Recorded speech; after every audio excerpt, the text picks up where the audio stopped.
घर पहावे बांधून. असं म्हणतात ते उगाच नाही बरं. हे आज कळतंय. धावपळ आणि पळापळ, गोंधळच सगळा. पण ह्यामध्ये देखील एक मजा असते. गोष्टी माहिती करून घेण्याची, पैसे वाचवण्याची धडपड खूप काही शिकवते. संसार सगळा सुंदरशा घरामध्ये मांडताना तारांबळ उडते. आधी यादी भली मोठी असते. त्यानंतर एक एक गोष्टी कमी होत जातात. मिळालेल्या 4च भिंती फक्त. त्यांच्यासाठी केलेल्या पळापळीमुळेच तर त्या आपल्याला आणखी जवळ घेतात, कुशीत घेतात, आपल्याशा वाटू लागतात. एक वस्तू पाहून, निरखून घेताना मनात भीती असते. टेन्शन असतं.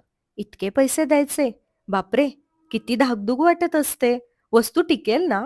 आपल्याला कोणी फसवणार तर नाही ना? हे घ्यायचं का ते? हा रंग का तो रंग? हे इथे छान दिसेल का त्या कोपऱ्यात छान दिसेल? बापरे! रोजच्या नवीन गल्ल्या, रोजची नवी दुकानं, सगळीकडे चौकशी करायची, नवनवीन कलाकृती पाहायला जायचं, भरपूर फिरायचं, रोज फिरायचं. प्रत्येक वस्तूमागचा अभ्यास करत असताना लक्षात येतं, की दिसणारी साधी वस्तू, पण त्यामागे किती कलाकृती आहे, निर्माण करणाऱ्याचे किती कष्ट आहेत आणि ते आपल्यापर्यंत पोहोचण्यासाठी आपल्याला किती वेगवेगळ्या मार्गाने जावं लागतं. कधी-कधी असं वाटतं, की आपण वस्तूंना शोधत नाही, तर वस्तूच आपल्याला बोलावतात. म्हणून तर काही वस्तू बघितल्या, तर बघता क्षणी त्यांच्यावर जीव जडतो. घेत असलेली प्रत्येक वस्तू एक गोष्ट देऊन जाते, आयुष्यभरासाठीची. भविष्यात ना, त्या वस्तूकडे पाहिलं, की ती घेण्यासाठीचा केलेला सगळा अट्टहास असा नजरेसमोरून जात असावा असं वाटतं. खूप लहान-लहान गोष्टी असतात, ज्या प्रत्यक्ष अनुभवल्याशिवाय कळतच नाहीत. दुसऱ्यांचे अनुभव ऐकत असताना अर्थात आपण अनेक गोष्टी शिकत असतो. पण ज्या वेळेला वेळ येते ना, त्या वेळेला मात्र खूप खोलात शिरावं लागतं आणि अनेक अदृश्य गोष्टी अचानक अशा काही समोर येतात, की त्यांना फेस करत असताना नाकी नऊ येतात. दुकानात पाहत असणारी वस्तू ज्यावेळेला आपली होते, त्यावेळेला ती जरा जास्तच आवडायला लागते. तिच्यासोबतची स्वप्न मनात रंगायला लागतात. घरात ती कशी दिसेल याचे चित्र समोर यायला लागते. दिवस-रात्र कष्ट करून कमावलेला पैसा आणि त्यातून घेतलेली प्रत्येक वस्तू, बापरे! किती इमोशनल आहे हे सगळं. आज कळतंय, की वयस्कर लोक वस्तूंवर इतकं प्रेम का करतात? स्वतःचं घर सजताना पाहण्याची भावना शब्दात सांगता येत नाही. भिंती सज्ज होत असतात नव्या क्षणांना साक्षी होण्यासाठी. खूप वाट पाहावी लागते, खूप तडजोडी कराव्या लागतात. मग हा क्षण अनुभवता येतो. अर्थात प्रत्येकाच्या तडजोडी वेगळ्या असतात, प्रत्येकाच्या गोष्टी वेगळ्या असतात. पण सहज कोणालाच काहीच मिळत नाही, हे मात्र नक्की.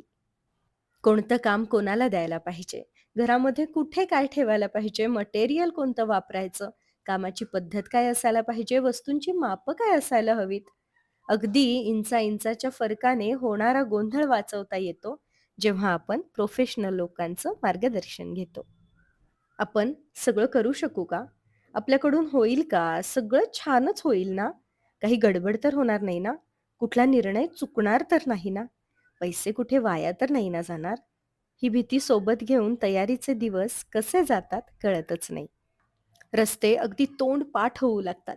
समोरच्याला किचकट, चिकित्सक प्रश्न विचारून आपल्यालाच नंतर वाटतं, "बापरे! आपण त्यांना किती त्रास दिला?"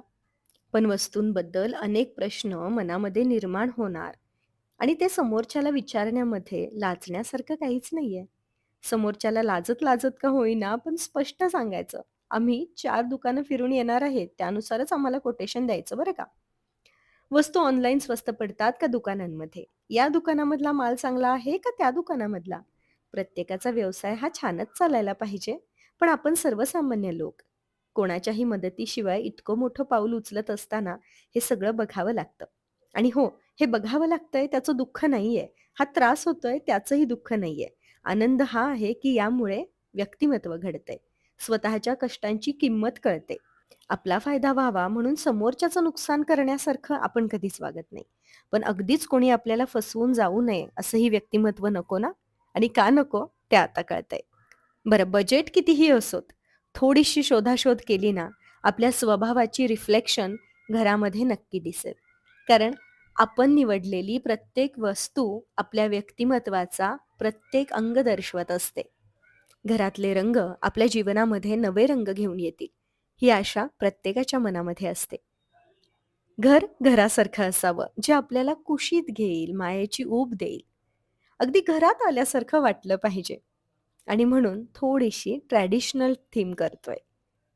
खूप विचार केला, खूपदा निर्णय बदलले, खूप वेळ दिला आणि मग या निर्णयापर्यंत पोहोचलो. रंग सिलेक्ट करताना एक गोष्ट लक्षात आली, की किती पटकन रंग एकमेकांना सांभाळून घेतात ना. 2 रंग एकत्र आले, की नवं रूप धारण करतात. एकमेकांसोबत किती पटकन ॲडजस्ट होतात ते. आता बऱ्यापैकी काम कव्हर झालंय. यादीतल्या 1-2च गोष्टी मागे राहिल्यात. मात्र थकवा प्रचंड जाणवतोय. भान हरपून फिरलेल्याचा परिणाम आहे हा. मात्र अत्यंत उत्साहाची आणि आनंदाची आहे ही प्रोसेस. जर आपण तिला तसं घेतलं तर.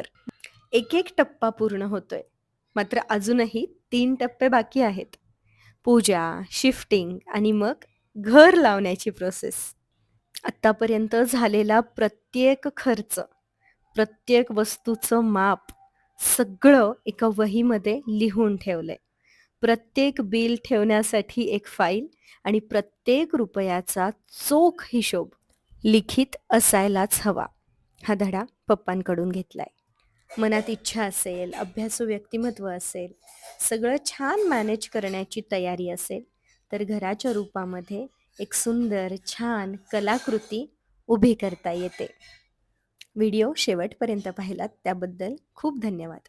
पुन्हा भेटेन अशाच एका नव्या विषयासोबत, नव्या व्हिडिओसोबत. तोपर्यंत तुमची काळजी घ्या आणि तुमच्या घराची गोष्ट कमेंटमध्ये मला सांगायला विसरू नका.